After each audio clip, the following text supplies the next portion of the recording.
This is Hat and Tat, a business podcast from two 80s kids. And the only business podcast without ads. Until someone advertises. Please advertise.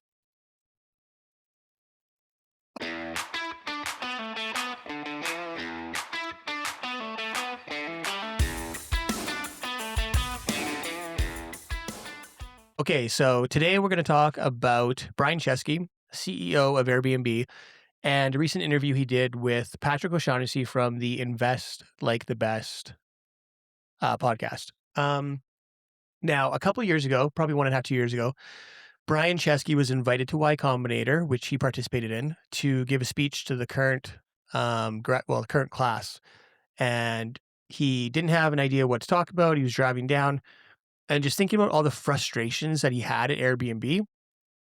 And he gave a now famous speech called Founders Mode by Paul Graham, the founder of YC, that wasn't recorded. And so there's no history of that. But he's recently been doing a couple select interviews where he starts talking about what happened and his ideas around Founders Mode. And we actually think it's really useful for not only founders, but executives on how you can make a giant shift in your company, change culture, and drive results. Steve, what were your thoughts?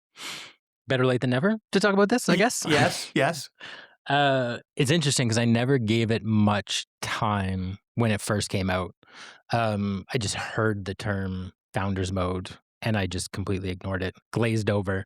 But listening to this podcast was actually super insightful. Just the genesis, how it happened, and then his thoughts behind, before it even had a name, what he was going through and what he was feeling. Talk about that. Yeah, it was really interesting in the podcast. He gets asked, like, was there a moment when you knew Founder Mode? He didn't even flinch. He was just like, the pandemic just came just like that. And I guess it's really interesting when you hear like the background and him talking about, decades of growth, getting to like $100 billion valuation. And then you just have all these people that are coming and going and building. And he just talks about this one moment where it's like, you're trying to steer the company one direction. You're like, go left. And everyone just goes right. Yeah. And it was that where he just felt he had like no control and all the decisions were being made for him. And he just wanted to get back in the weeds and everyone going in the same direction. Didn't he have a dream where he was like envisioning what the company would look like in the future? And it was just everyone doing their own thing. And he was like all frustrated. And then he's like, oh my God, I did this. Yeah. The dream was someone came in and made the company all bureaucratic and red tape and nothing was happening. And then it was like, it turns out it was him. And I think that's probably when in the interview this week, he started thinking about it. Yeah. But it really wasn't until the pandemic that forced him, because he talked about you get this imposter syndrome, right? You're wondering if you are the right person to lead a company. Are you the right CEO? You have all these, for lack of a better term, professional CEOs and grown-ups coming in and telling you like, this is how things are supposed to be done. You're not doing it this way. Just sit back. We'll take care of things. And it's that advice that perpetuates most businesses, that you're supposed to hire smart people and then get out of their way. Yes. And that's what he mostly took issue with, because you've been running a company, you know how to operate. So you can't just get out of the way because they don't know the company. They don't know the industry. They don't know all the culture. And then everyone's going a little bit in the wrong direction, not doing exactly what you want. So then the whole idea that Founder Mode, that kind of perpetuate if you don't listen to him or read in depth on it, is just that it's a fun way to say micromanaging. Good point. But then the way he explains it, it's not micromanaging at all. It's auditing, which maybe micromanaging, but whatever. When you hire someone, you have to audit everything they do, coach them along, train them to do things how you want them to do, and then you gradually cede control. And I like the analogy that they used here where it was the golf swing. It's like if you just start swinging yourself and you get a bad habit, then when you get a coach, they're going to have to unwork all that muscle memory and then teach you the right way. So his view was sit down with them at the start, get them to know the right way to do things, and then gradually back away as they're doing it correctly. So that's my problem with golf. I'm self-taught. Self-taught, no lessons. But before we go, I want to go back to like the pandemic, because I think this is key, and it was an inflection point where I think they lost like 80% of their revenue in like 6 weeks, 6 to 8 weeks. Yeah. And so it was a crisis. And Mhm. his point was like, never waste a crisis. And that led him basically, okay, we have to let go of these people. And we have to change how we do things. Yeah, that was really interesting. I think you were talking right before this, you were talking about one of the stories about how he's taking more meetings, he's auditing, he's doing skip levels. Yeah. So he's doing 100-hour weeks. He acknowledges that he's a workaholic. One of his higher up employees, advisors, recalls that back in this day, he would just get a text and be like, okay, guys, we got like a 10 p.m. meeting tonight. And people are like, what the heck? But he would do 35 hours of meetings a week. And he would do meetings. I think this is important for founders or even any executives. It was like the entire vertical chain of the decision. So you have a junior analyst, a senior analyst, a manager, director, whatever of this one decision that's being made. He would call them all in because he's like, these are all the experts that we need there. They can come in. I can make the decision and we'll just move faster. And the other meetings he had was skip levels. So that's like when you, instead of just like, going down to your reports, your direct reports, he would go 2 levels down, 3 levels down, and even 4 levels down. And this is a super effective way to see what the actual problems are and what like people on the front lines are working with. So I think those two can be used by any executive or any founder. Like bring the like whole chain of command in if you're making decisions, get all the insight, make the decision move along, or do a skip level and see what's going on at lower levels. Steve Jobs famously did this.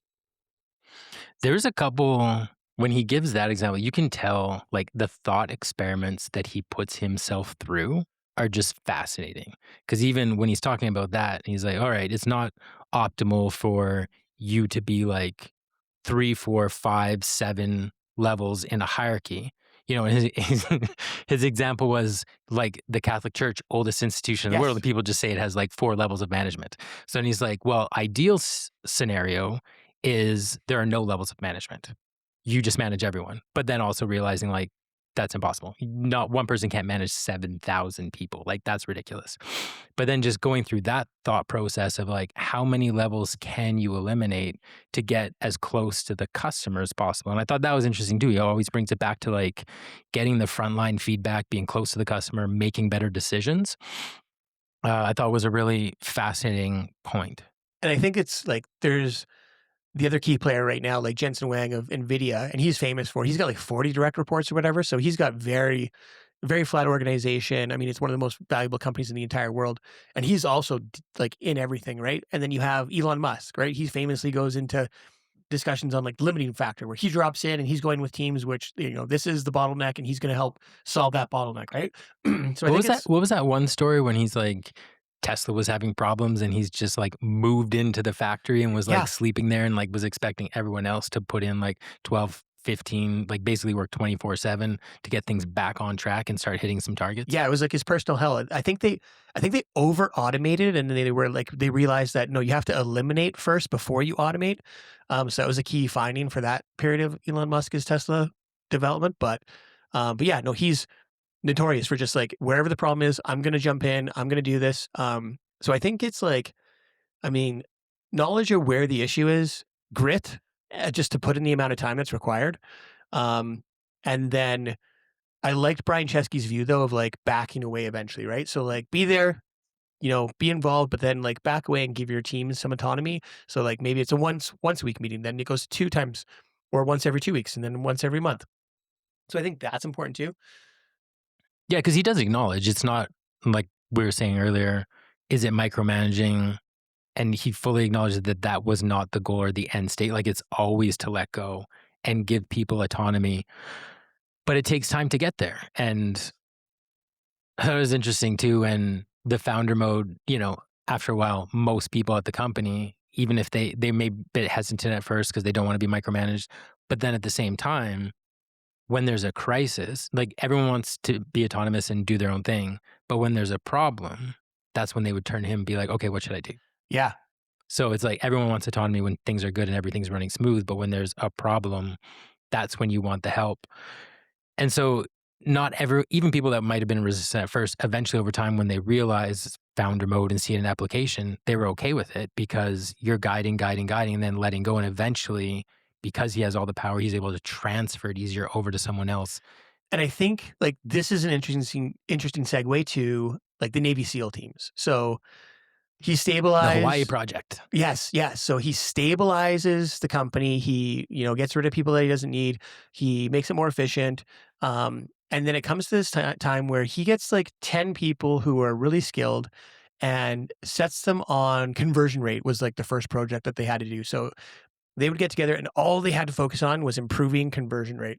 And he would attend on a weekly basis. And I think, like from an employee standpoint, to be able to work directly with the CEO who has all this power to make mountains move, you would feel so engaged and empowered.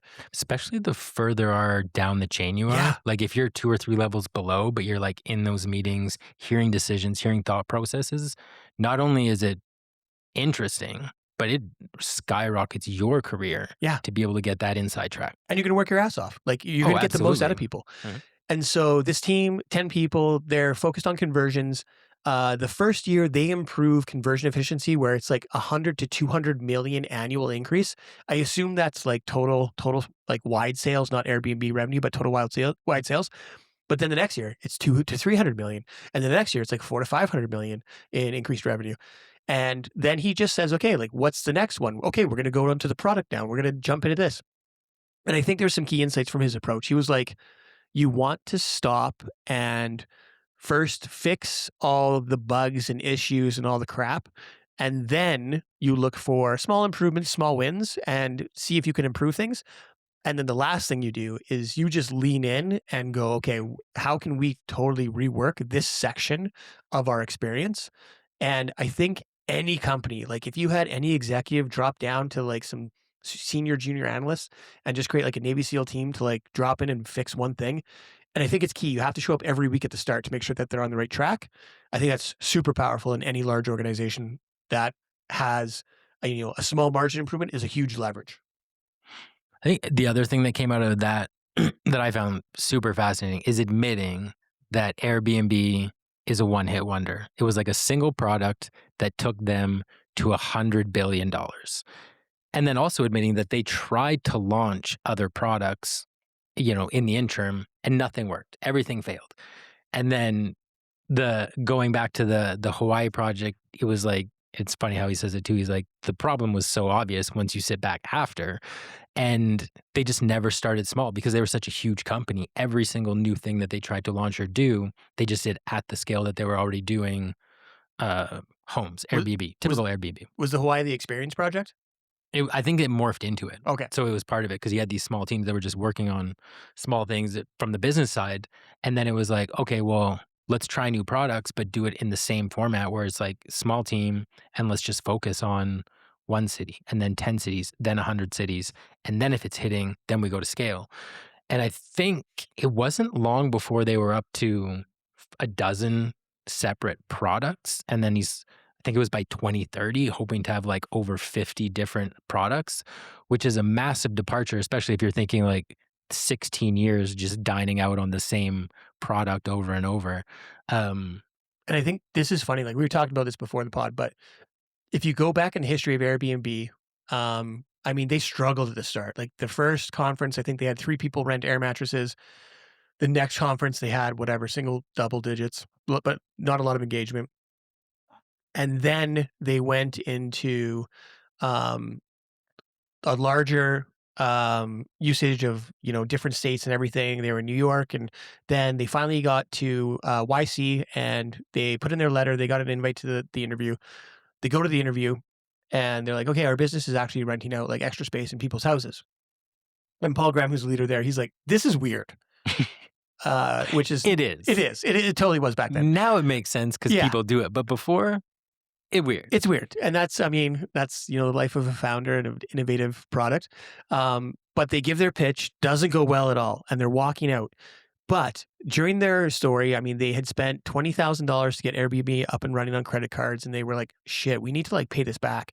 So, the election was happening, and they decided to do cereal, of all things, and did Obama O's and Captain McCain's, and it was like they just did the boxes, put cereal in it, and then they realized that it was a limited run, so they could be like collector's items.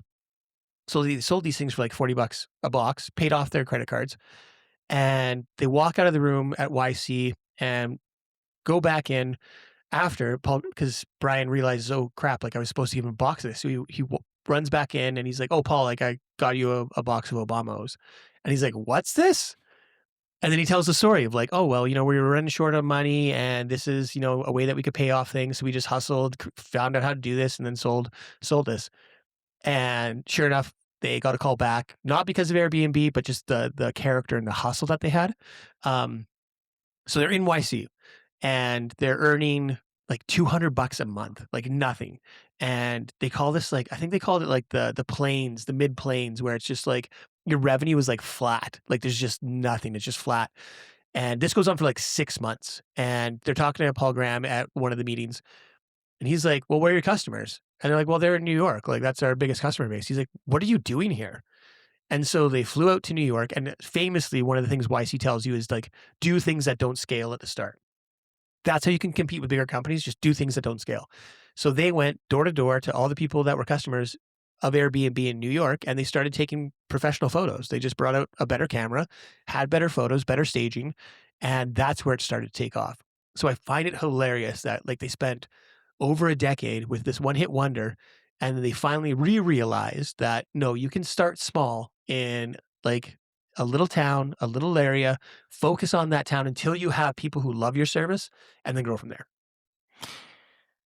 I should have listened to more or read more stuff about them, because even after just listening to this podcast and what you just said, now I'm gonna have to go down a rabbit hole of Airbnb and origins, because that is fascinating. And yeah, it's funny how it comes full circle. Like you launch your company doing things that don't scale, being on the ground, doing things one city at a time, and that's how you started the company. Then it all gets lost along the way, and it takes you 16 years to figure out, oh yeah, that's how you launch a product, and then go back to doing that when you're already huge. And I do want to bring up there is kind of a pivotal moment in Brian Chesky's story too, where he brought in Steve Jobs' creative director, Hiroki. Um, and he had a couple of focuses. It was very much like one, simplicity, distill everything to the essence, and two, craft and detail. And some of the examples that they gave in the podcast were like in basketball NCAA, there was this famous coach who would get his players to focus on putting their socks on correctly, like for an hour of practice.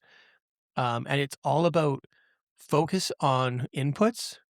And if you don't have any growth after focusing on the inputs, you have the wrong inputs. And I think that is fascinating. So it's never focus on the output, like focus on your inputs. And if it's not growing, if your revenue is not growing, then you have the wrong inputs. So you have to recanvas and see what you need to look at.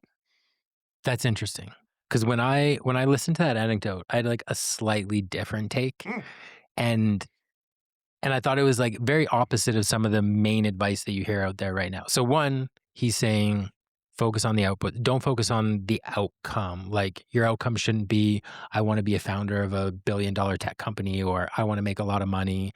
It's focus on create something you love and focus on making it perfect. And doing that will lead to positive outcomes, assuming you've picked like a good niche and like have some business aspect to it. Make it perfect, be better than everyone else, and the outcomes will follow as long as you're perfect on the inputs, which is counter to some of the advice that you hear all the time, which is move fast and break things, and perfection is the enemy of progress. So I love catch-all phrases, but then when they're exact opposite, it's like, well, but one is right for one situation, one isn't right for their situation. Because you could also see if they're focusing on perfection and creating the right outputs, and then next thing you know, they're just like stalling and not shipping anything. So there's a balance. There must be a balance in there where you have to. Now, is there a balance or is it like a difference between, and we talked about this before the pod, but Brian Chesky and his co-founder, one of his co-founders, Joe Gabbia, they came from RISD, which is like an industrial design school. Um, so is that kind of like the industrial design view versus like the software view, where it's like, if you're putting out a product, like a designed product, you want it to be fantastic. Um, Well, it has to it be, has to be. because if you have like, you can't really do an MVP with a product. Well, that's when he talked about his prototyping. Yeah. Yeah, you can prototype, but once you're actually shipping something out to the public, Yep. if you're gonna say ship like a microphone stand and it's falling and breaking, No, then no experience with that. people aren't gonna buy that. And it's just like, yeah, you need to have like the perfect microphone stand that holds the heavy weighted microphone, doesn't flop around, and like that's what's gonna sell. I think this goes back to like, I like having values where there's a consequence. So if you're like, oh, we need to have authenticity, that doesn't mean anything because there's no company that's be like, hey, we need to be inauthentic. And so I think that's the power of like Facebook's move fast and break things because there's a sacrifice for that. So I think maybe that's just a better value driver. But I do want to touch on one thing that I think is an interesting story for industrial design and kind of you had Hiroki, the creative designer from Apple, move over, Right, right, right. and there's this great story about Steve Jobs, and it's like the first iPod, and he's like wants the team to make it smaller.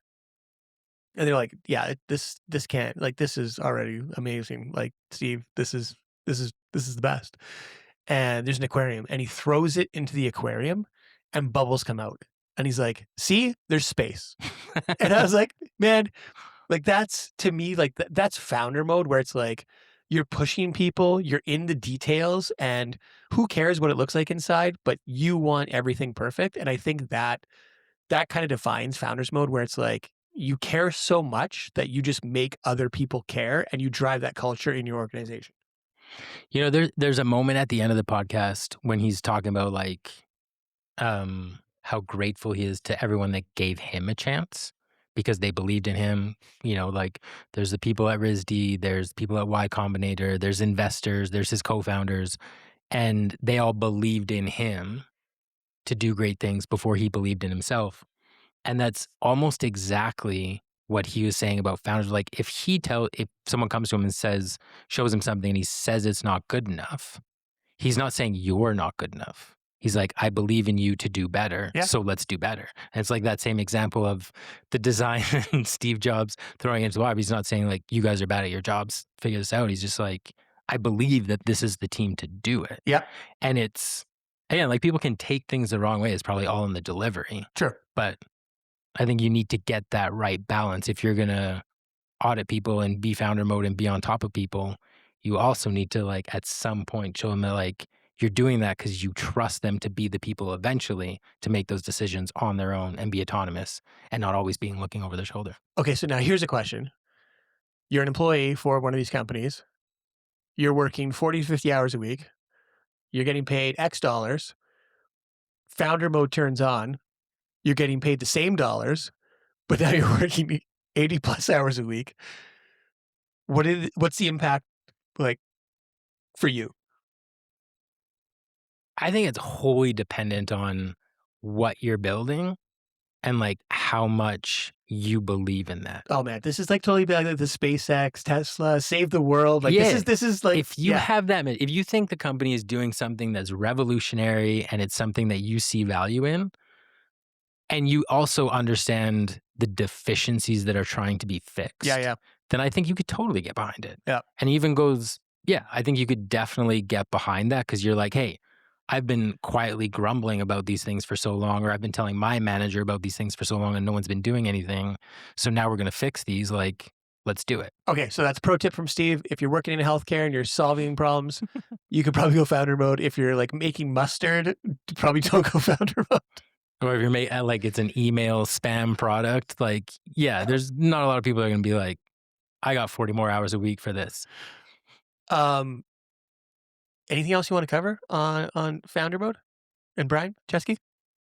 Another interesting story I thought was about his moment when they went IPO. Oh yes. And he had this almost like, and I think this led into founder mode, but what he had this like kind of identity crisis. Maybe it wasn't. Maybe I shouldn't say that. I shouldn't speak for him. But so there's this moment when he goes through these phases, building Airbnb, which, you know, he says if he wanted to be a founder of $100 billion company, he probably would have done something different than trying to rent out people's spare beds. But it took off nonetheless. But they did it in the early days because it was fun. They liked the product and all the focus was on the product and making it great. And then the company starts growing, you start getting accolades for like being a fast growing company, hitting revenue targets, being mainstream. And he didn't realize this till retrospective much later, but then he became like almost addicted to this adulation Yeah, yeah. of being the CEO of this company. And then everything he was doing was to chase that recognition and adulation from the outside of the company. So then he's sitting there, goes IPOs for $100 billion, thinks it's the best day of his life, wakes up the next day, throws on sweatpants on a Zoom call.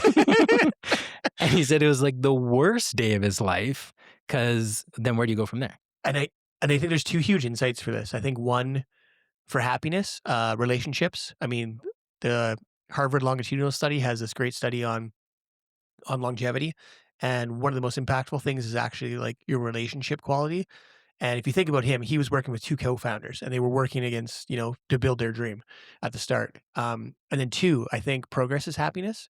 So as you're building and you're seeing things go, but then he reached the destination, and I think that's like a really big wake up call. And I do want to bring up this quote from Jim Carrey because I think this is a brilliant, famous quote. It says, "I think everybody should get rich and famous and do everything they ever dreamed of so they can see that it's not the answer." Which I think is awesome. And there was another one I heard recently, which was That's almost like that moment of exact that same thing. story. And then he went back. That almost led into his like founder mode mentality, because he wanted to get back to like, all Yeah. right, not chasing the big dreams, get back to like focusing on the product, get into the weeds and just build something that you love. Because yeah, the answer wasn't rich, famous adulation. So let's take away like what are key takeaways from Chesky, Nate, and Gabby out here doing Airbnb and hitting the crisis, going founder mode, and succeeding out of it. What do you think are some key takeaways, Steve?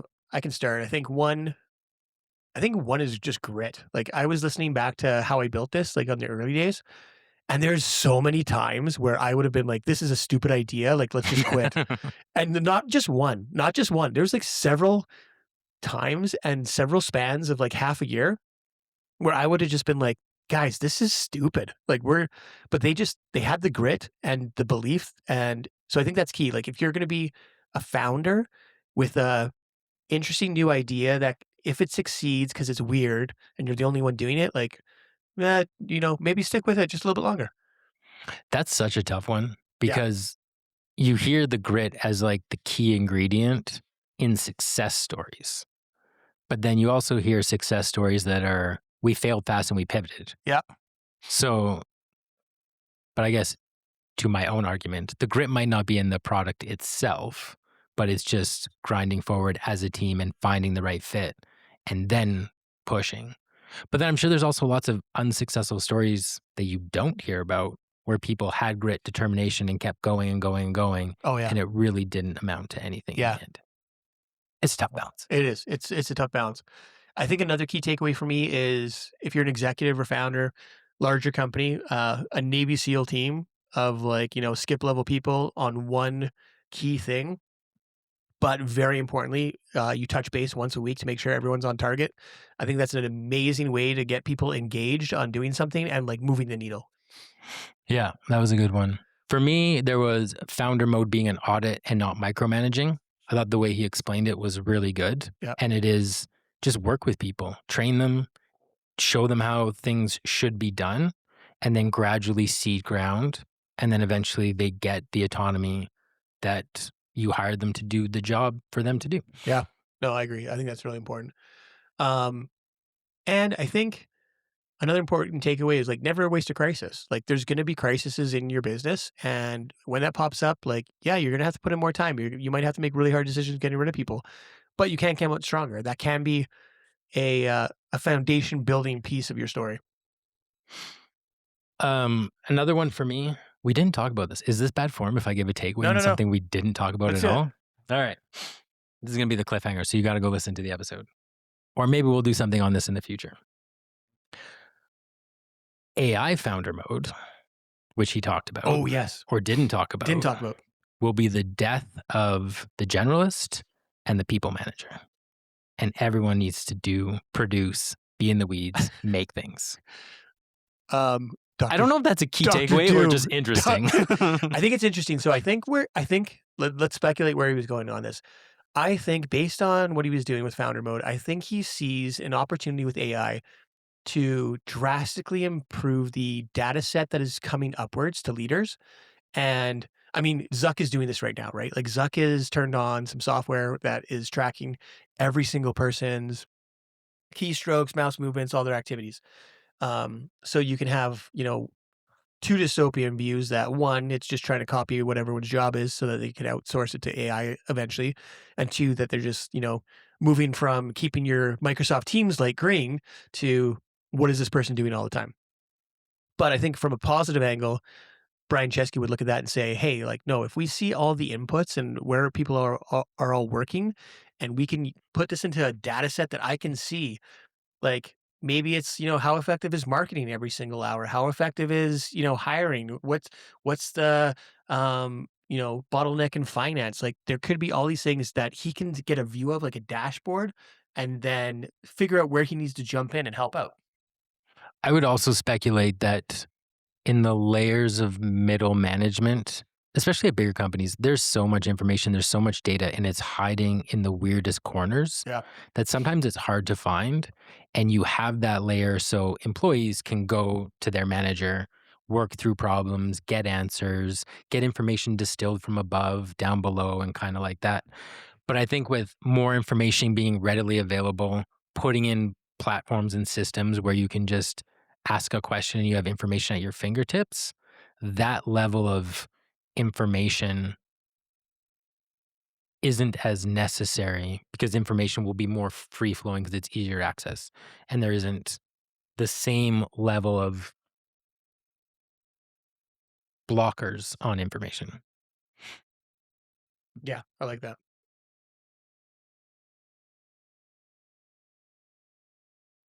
Do you want to hear something completely unrelated but interesting? I'm intrigued. Okay. Um, I think it kind of ties into this because everyone, when they're talking about like crazy ideas like Airbnb, they're like, "Oh, you gotta have like a really interesting idea so you can be a monopoly, and you gotta start Peter Thiel styles, small market." Um, Pretty sure VRBO existed before Airbnb. So That tracks. that was like vacation rental by owner. I Mhm. mean, it wasn't someone's bedroom, but it was like their house that rented out. Kind of similar, but never succeeded in the same light as Airbnb. And I think this just goes to like you can copy other businesses. And one that I ran into today, which was interesting, was there's these odd category of washable rugs. Now you may ask yourself, why would I want anything but a beautiful Persian rug?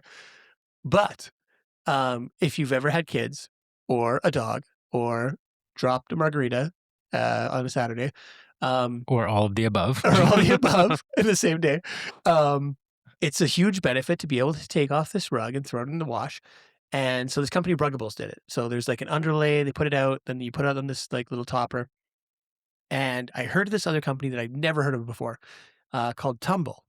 And they did the exact same thing. So they didn't look for a new idea. They just like basically went out and said, "Hey, this is a good idea. This is a growing market. Let's get out there." And they canvassed the area and saw what the issue were. And they were like, "Well, there's not enough, cushioning." So they made it a more plush pad. The corners stick up. So they made it like a little holder for them. So then to be able to bootstrap, they went on Indiegogo and did like a Kickstarter, launched, I think they like sold 1,000 or something in their first. They did a 30-day marketing campaign, got everyone interested, sold a whole bunch, hundreds of thousands the first month. Um, but the company achieved 20 million in sales within just its first 2.5 years of operation, which I just That's think impressive. it's really impressive. I just think it's cool. Like everyone's looking for these new ideas, but hey, like Airbnb is very similar tangent to VRBO. Ruggables was really successful. This company Tumble, I've never heard about before. Never hit my radar. And 2.5 years in sales, boom, it's hit 20 million. So if you're looking to start a business, look at something that already has a market that's kind of new and growing, and jump in. Or even not new and growing. Yeah. In the case of VRBO, I mean, vacation rental by owner, it was around for a while. Yeah. But even just the name itself, which is probably why they rebranded to VRBO, Yeah. is like if you don't have a vacation rental to rent, or you're not searching for a vacation rental, then it doesn't even cross your mind, Very good which is point. probably what most people weren't looking for. So Yeah. it was that like a little spin on that opens up the market to a lot more people. Love it. Thanks everyone for staying with us. And that's it for this episode of Hat and Tat. Thanks for hanging out. If you enjoyed the show, give us 5 stars and leave us a review on whichever platform you're listening to today. And you can find links to what we talked about today in the show notes and visit the episode archive at hatandtat.com. Thanks everyone.